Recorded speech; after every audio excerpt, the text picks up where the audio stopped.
اعوذ باللہ من الشیطان الرجیم بسم اللہ الرحمن الرحیم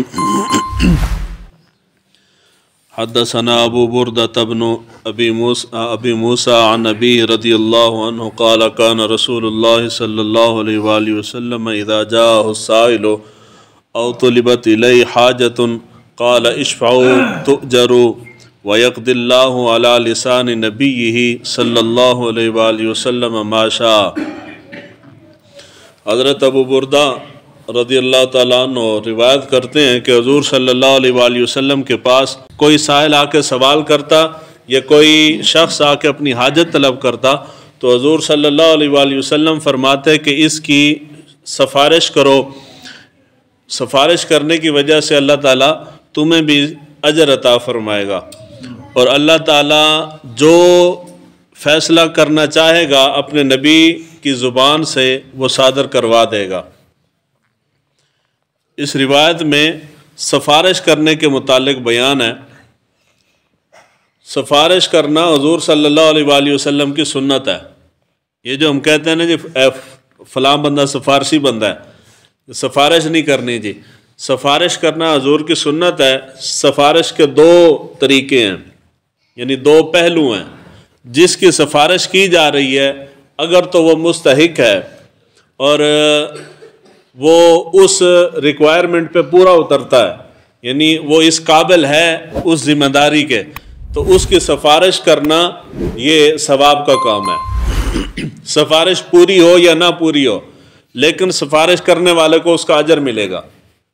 اگر ایسا شخص ہے کہ جس کے اندر وہ صلاحیت نہیں ہے اور وہ نااہل آدمی ہے، اس کی سفارش اگر کوئی کرتا ہے تو اس سفارش کرنے کی وجہ سے سفارش کرنے والا گناہگار ہوگا، اور اس سفارش کرنے کی وجہ سے اگر اس کو وہ ملازمت، ذمہ داری، نوکری مل گئی تو وہ نوکری کرنے والا بھی گناہگار ہوگا۔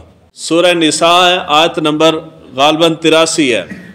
من یشفع شفاعۃ حسنۃ یکن لہ کفل منہا، جو اچھے کام کی، اچھی چیز کی طرف سفارش کرتا ہے تو اللہ تعالیٰ اس کو بھی اس کا اجر عطا فرماتا ہے۔ حدیث مبارکہ اسی بخاری کے اندر 5222-23 نمبر ہے، آگے آئے گی۔ صحابی رسول تھے حضرت مغیث، ان کی بیگم ان سے ناراض ہو گئی۔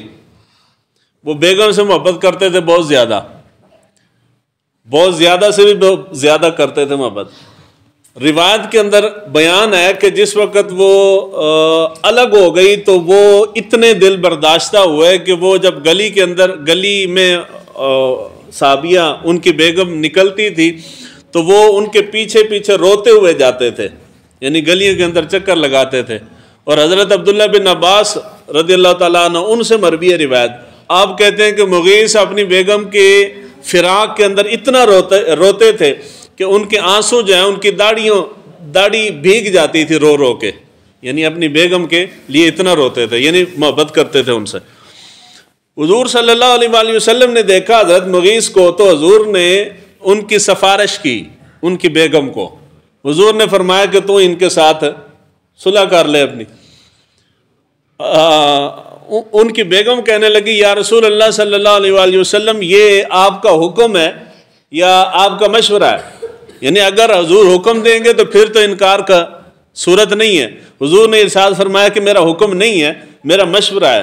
تو وہ کہنے لگی کہ نہیں، میں اس سے صلح، اگر آپ کا مشورہ ہے تو پھر میں قبول نہیں کرتی اس کو۔ حضور صلی اللہ علیہ وآلہ وسلم نے اس کی سفارش کی۔ تو یہ سفارش کرنا اگر اچھا کام ہو، نیک کام ہو، یا اہل آدمی ہو، اہلیت اس کے اندر ہو، تو اس کی سفارش کرنا اسلام کے اندر ثواب کا باعث ہے، اور اگر نااہل شخص ہو اس کی سفارش کی جائے تو وہ گناہ کا باعث ہے۔ وہی مسئلہ بیان کر رہا ہوں۔ اگر مسئلہ آ جائے نوکری کا، مثال ہے میں نے پولیس میں بھرتی ہونا ہے اور میں اس کا اہل نہیں ہوں، جس طرح کے سارے نال بیٹھے نے سرکاری دفتر، صرف پولیس کی گل نہیں، سارے ہی اتو لے کر تھلے تک نال بیٹھے، میں نااہل آدمی ہوں، قابلیت نہیں ہے، سفارش کسی M N A, M P اے، کسی بڑے تعلق والے کی سفارش لے کے میں بھرتی ہو جاتا ہوں، میرا بھرتی ہو جانا گناہ ہے، اس بڑے آدمی کا یا تعلق والے کا سفارش کرنا بھی گناہ ہے، وہ اس کے گناہ کے اندر شریک ہو جائے گا۔ اگر میں اس قابل ہوں، یعنی جو ریکوائرمنٹ ہے، جو ضروریات انہوں نے ایک معیار بنایا، اس معیار پہ پورا اترتا ہوں، لیکن تعلق واسطہ نہیں ہے، سفارش وغیرہ، یا پنجابی جنہوں کہتے ہیں جی ہاتھ نہیں پہنچتا، میرا ہاتھ نہیں پہنتا، اگر کسی بندے کے یہ معاملہ ہو تو اس کی سفارش کر دینا یہ ثواب ہے۔ اگر بندہ قابل ہے تو سفارش کرنا جائز ہے، اگر قابل نہیں تو سفارش کرنا جائز نہیں ہے۔ ہمارے ہاں جو سفارش ہوتی ہے وہ سفارش کرتے ہیں جی بندے کے ساتھ کوئی تعلق ہو، کوئی لنک ہو، کوئی مفاد وابستہ ہو، تب سفارش کر دیتے ہیں۔ جی بڑا M N A M P A کدی سفارش کرے گا؟ کسی وڈی فیملی وڈی خاندان جو کسی بندے دی سفارش کر دے گا، کل نو اس دے ایک بندے دے نال 50-60 ووٹ آن گے، اس واسطے سفارش کر رہے ہیں۔ اس کا سفارش کرنا اس کے کسی کھاتے میں نہیں آئے گا، الٹا اس نوکری والا بھی گناہگار ہو رہا ہے اور سفارش کرنے والا بھی گناہگار ہو رہا ہے۔ تو اگر تو بندہ قابل ہے، محنتی ہے اور معیار پہ پورا اترتا ہے تو اس کی سفارش وہ کہے تب بھی کرنی چاہیے، اگر نہ کہے اس کو ضرورت ہو بغیر کہے بھی سفارش کرنی چاہیے۔ اگر ہو جائے گی تب بھی ثواب ہے، نہیں ہوگی تب بھی ثواب مل جائے گا۔ اللہ تعالیٰ ہمیں دین کو سیکھنے سمجھنے کی توفیق عطا فرمائے۔